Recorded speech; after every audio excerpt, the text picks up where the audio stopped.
What's up guys, my name is Ace, and today I want to talk about a topic that a lot of people ask me about, especially in my live commentaries, and that is, how am I able to control my rage and keep a level head when things are happening to me in Call of Duty that would normally be extremely frustrating. Things like being killed by a guy that's sitting in the most random corner of the map, or being killed by a random IED, or being spawn killed, or something like that. How am I able to control my rage when these things happen? Because I do typically keep a pretty level head when this happens to me. Today, I'm going to be sharing some of the little tips and techniques that I use to help control my rage and keep a level head. Let's get into it.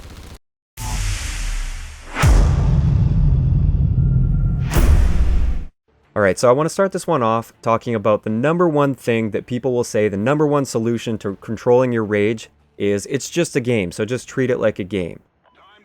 While this is true in a way, it's also a game that a lot of us are very passionate about, and we're always working to try and be the best that we can be at this game. And when these deaths that are completely out of our control happen and they're really frustrating, it's really hard not to rage. I like to compare this to a sport. Sports are just games, but a lot of people are very passionate and very emotionally invested in sports. It's the same thing with Call of Duty. So I want to go a little bit beyond this typical it's just a game solution to raging and go a little bit further into things that'll actually help you avoid raging and keeping a level head while you're playing Call of Duty. So the first thing I want to talk about is the brutal truth that we just have to accept. Frustrating deaths are going to happen in Call of Duty. Could not see him. Oh, great spawn. Oh, great IED. It's just a fact. We all know this.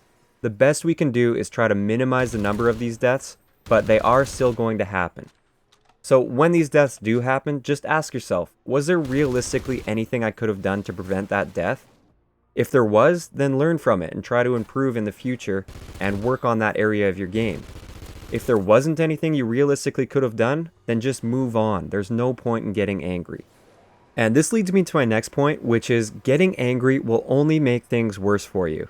I'm sure most of you guys have experienced this before while playing Call of Duty. One frustrating death will lead to another frustrating death, which will lead to another one, and it just snowballs from there. It builds up a big ball of rage, and your rage meter just goes through the roof. When you get angry, you start to play sloppy because you aren't really thinking about the game anymore. You're thinking about the negative emotions that you're feeling. And you need to be able to think logically and kind of keep a clear head while you're playing Call of Duty. So the first tip that I have for you to help you control this rage is to simply learn to laugh it off. The simple act of smiling or laughing, whether it's sincere or not, can actually improve your mood. And I'm sorry to get all scientific on you, but studies have actually shown that when you smile, you actually release dopamine and serotonin into your brain, even when that smile is forced and it isn't sincere. On top of this, laughing off a frustrating death is just a great subconscious reminder that this is a game and that we should be having fun playing it, even if part of the fun is just laughing at how ridiculous that last death was.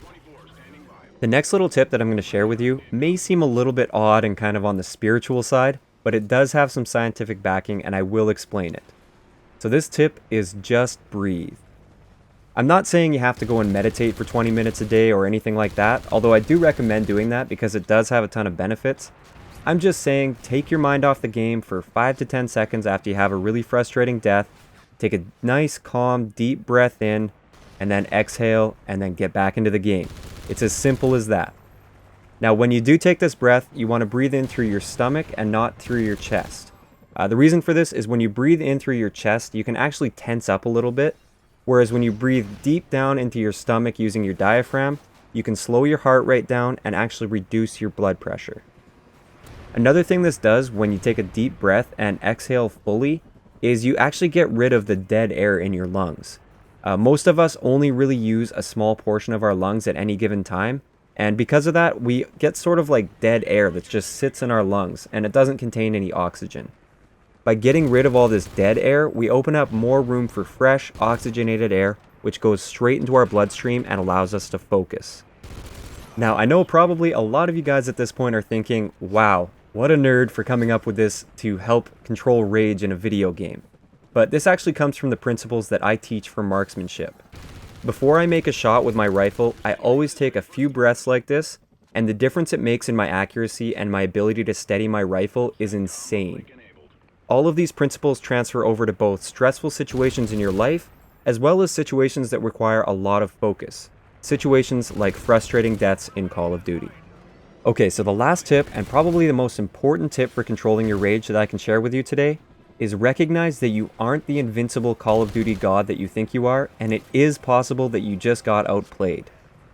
So just be honest with yourself. I'm not saying this is the case every time, but oftentimes when you get a really frustrating death, you did just get outplayed. It may not look like it on your screen, but a lot of the times that's what happens. I'll even admit I'm guilty of this sometimes, and I'm definitely not perfect. So if you lose a gunfight, for instance, instead of instantly blaming it on lag or that overpowered weapon that your enemy is using, ask yourself honestly, was it possible my shots were just a little bit off target, or was it possible that my enemy, no matter what his actual skill level is, just happened to play that particular situation a little bit better than me? Oftentimes this is the case, and if you're honest with yourself, there's nothing to be angry at but yourself, which is okay in my mind, because at least when you're upset with yourself, you have the power to change that, and this can actually push you to improve. When it's something external that you have no control over, then you can really just generate a lot of rage because there's nothing you can do to change that. It's like the game hates you, and that's what it feels like, and that's one of the things that leads to rage. So that's how I'm able to control my rage and keep a level head while playing Call of Duty. I really hope these tips will help you guys control your rage as well. If you enjoyed the video, a like rating is always appreciated, and don't forget to subscribe for more if you haven't already. I'll talk to you guys next time. Oh, they spawn pushed up on the map a little bit. Just gotta breathe.